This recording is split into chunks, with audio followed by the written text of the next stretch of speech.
उन्हें सुरक्षा दी गई है बिहार सरकार के द्वारा और 100 परिवार दी गई है। तेजस्वी यादव जी, तेज प्रताप यादव जी, लालू यादव जी, राबड़ी देवी जी और राजश्री यादव जी को अब वो वापस कर रहे हैं, तो वापस किस आधार पे कर रहे हैं उसकी परिभाषा वो खुद तय करेंगे। बल्कि बिहार सरकार जनप्रतिनिधि और जनता दोनों की सुरक्षा के लिए बिहार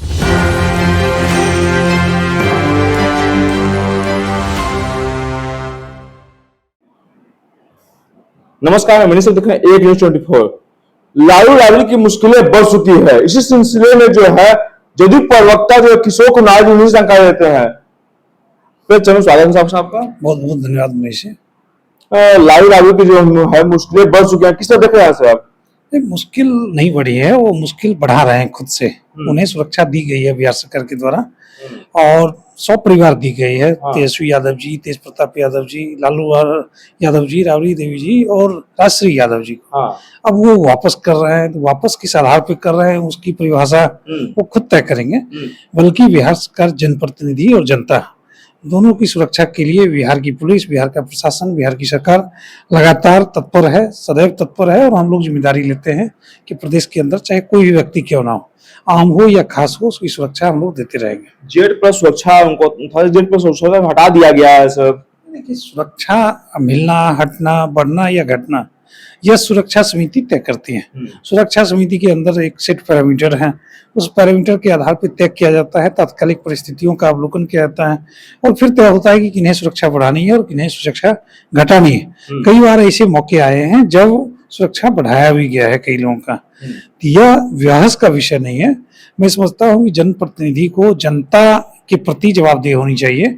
उन्हें सुरक्षा तो जनता करती है और जनता की आस्था, उम्मीद और विश्वास से ही जनप्रतिनिधि का विश्वास बना रहता है और वो जनता के बीच काम करते हैं।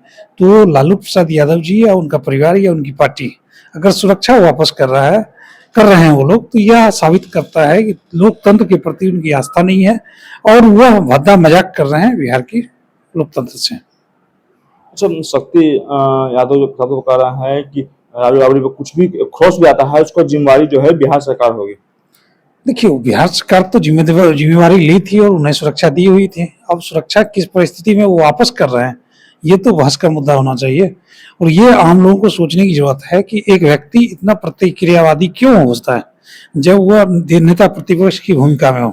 उनके ऊपर जिम्मेदारी है प्रदेश के अंदर सरकार का विरोध करने का, सरकार की नीतियों का, सरकार के कार्यों का, सरकार के क्रियाकलापों का विरोध करने का। लेकिन वो लगे हुए हैं अपने परिवार की सुरक्षा बढ़ाने के लिए, अपनी परिवार के लिए आवास को सुरक्षित रखने के लिए।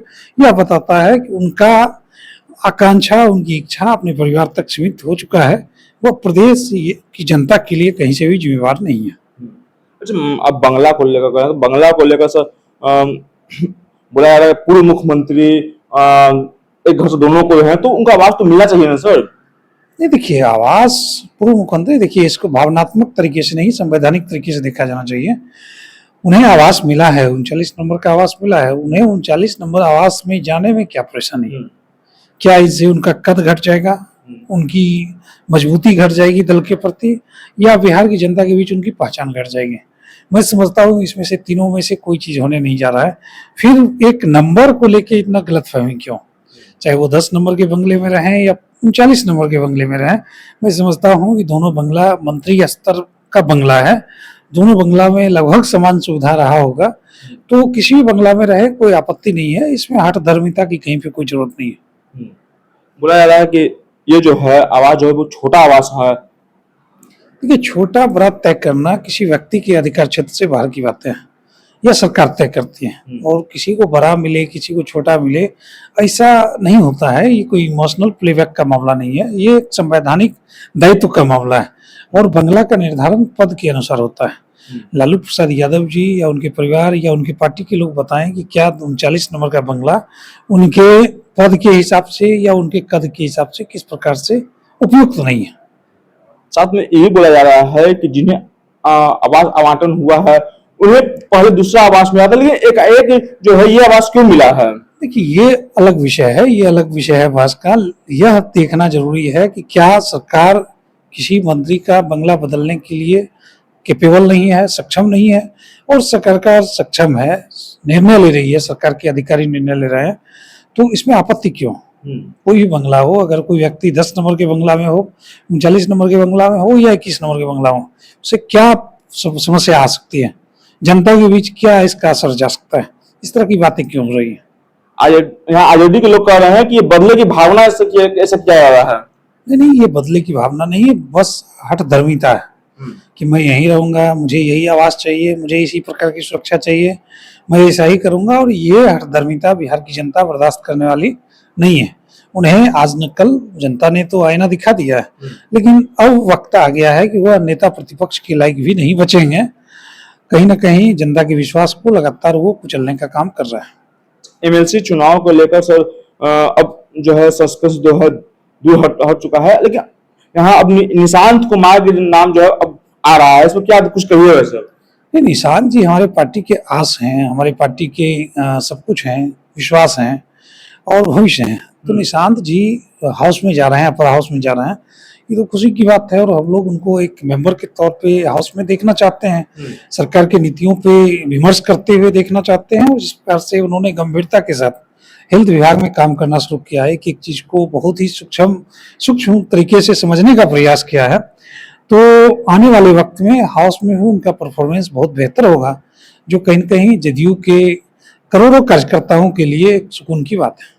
लास्ट सवाल सर, मुजफ्फरपुर में कुछ दिन पहले जो हॉस्पिटल में आग लगती है सर, उसके बाद पत्रकारों ने जब निशांत कुमार से पूछते हैं तो निशांत कुमार से कुछ जवाब नहीं देते हैं। विपक्ष इस कह रहे हैं कि कैसा बिहार का जो स्वास्थ्य होता है लचर है, यहाँ स्वास्थ्य मंत्री कुछ बोलने से तक इग्नोर करते हैं।